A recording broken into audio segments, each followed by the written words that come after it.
Have you ever hidden a part of yourself because you feared judgment? Today's story is about a woman who built walls so high no one could see her truth, until one man showed her that real love means being seen, not perfect. This is The Woman Who Shaved Her Armor. Hit like if you believe in authentic love and stay until the end, because what happens will restore your faith in genuine connection. Madison Brooks wasn't someone you joked around with. At just 26, she'd earned her reputation at Sterling and Associates in Chicago, ruthlessly efficient, emotionally distant, terrifyingly composed. Her dark hair always pulled tight, her walls even tighter. "Ice Queen," they whispered, "the robot in Prada." Then Ethan Carter arrived from Austin, all charm and that easy Texas smile. He flirted with everyone in the office. Except Madison. Around her he transformed, respectful, genuine, no games. And Madison noticed. She also noticed something she'd been hiding for 7 years, an obsession with women who'd shaved their heads. Pinterest boards, saved images, a desperate longing for that freedom. But fear kept her trapped.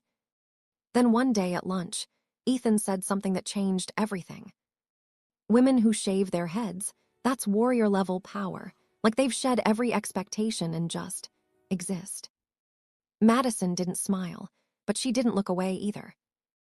And Ethan saw it, the flicker of hope in her eyes.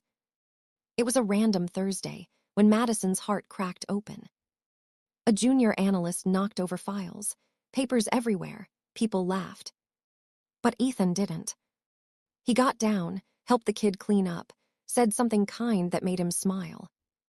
It was a small moment, but for Madison, it was everything. She'd spent years being feared, but watching Ethan choose kindness when no one was watching. She realized she didn't want to be feared anymore. She wanted to be known. Later, as Ethan walked past her desk, he paused. "You okay, Madison?"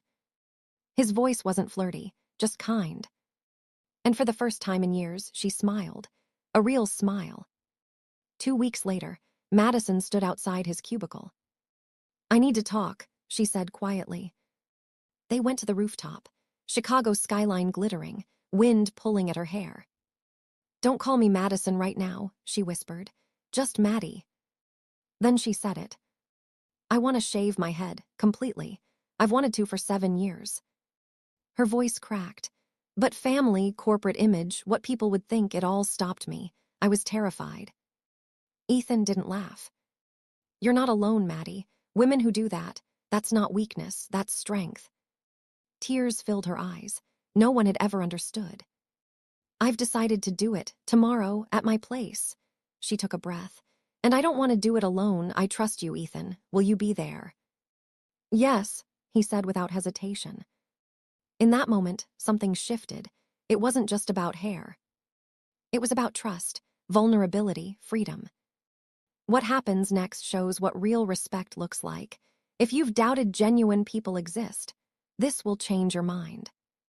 The next evening, Madison opened her apartment door wearing jeans and a loose white shirt, her long hair down for the first time Ethan had seen.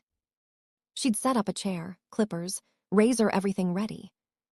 But standing there, she realized this was a test. Not intentional, but she was vulnerable, alone with him, phone in another room. If Ethan had any wrong intentions, she'd know now. She walked to the window, adjusting blinds, taking her time.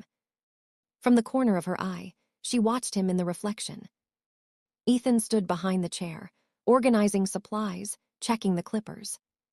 Not looking at her, not commenting, just preparing to help. He's real, she thought. He's actually real. She sat down. "Let's do this before I lose my nerve." Ethan picked up scissors. "You're not going to. You're one of the bravest people I know." Snip. The first lock fell. Madison gasped. It was happening. Section by section, years of expectations fell away. Then the clippers buzzed. Hair fell in waves. And Madison started crying, not from sadness, but liberation. Ethan worked quietly, treating the moment with the gravity it deserved. Finally, the razor, warm gel, careful strokes. When he finished, Madison stared at herself. Completely bald, bare, vulnerable, free. She touched her smooth head, then started laughing, deep, cathartic laughter from her soul. "I did it," she whispered. "I actually did it." She turned to Ethan. "Thank you, I can finally breathe." She hugged him, then really hugged him. And Ethan held her like she was precious, like she was exactly who she should be. Monday morning, 8:47 a.m. The elevator chimed, heels clicked. Madison walked through the office doors completely bald, uncovered, unapologetic. The floor went silent. Whispers erupted, but Madison walked straight to her office, head high. Later, in a high-stakes presentation, her sheer competence erased every question about her appearance. Someone whispered, "She looks terrifying." Another corrected, "No, she looks unstoppable." Across the room, Ethan caught her eye and nodded. Just one person seeing another. No performance, pure recognition. If you think you know how this ends, you don't. What Madison says next will hit your heart. A week later, Madison found Ethan. "Rooftop, if you're free." When he arrived, she was nervous, vulnerable. "I've spent my life avoiding this moment," she began. "The one where I tell someone how I really feel." She turned to him. "That night, I gave you every chance to prove me wrong, but you respected me completely." Her voice broke. "That's when I knew I could trust you with my truth." She stepped closer. "I don't know what this is, I can't control it, and for the first time," tears spilled. "I don't want to, I'm falling for you, Ethan." Ethan smiled genuine, overwhelmed. He touched her bare head gently. "You showed me the real you, not the mask, the woman who finally chose freedom." His voice dropped. "I loved you the moment you stopped performing." Madison kissed him fully, desperately, like she'd waited forever. When they pulled apart, she laughed. "It's been a week, the stubble's back." Ethan grinned. "Then let's shave it again, together." Hand in hand, they walked down, two people who'd stopped performing for the world and started living for themselves. 1 year later. Their weekly ritual. Madison in the chair, Ethan behind her with razor and clippers. "You know what today is?" Ethan asked. 1 year since I first did this." He turned her chair to face him. Then he knelt, pulling out a ring. "Maddie, you're the bravest person I know. You taught me that real intimacy is choosing vulnerability." He opened the box. "I don't want to complete you, you're already whole.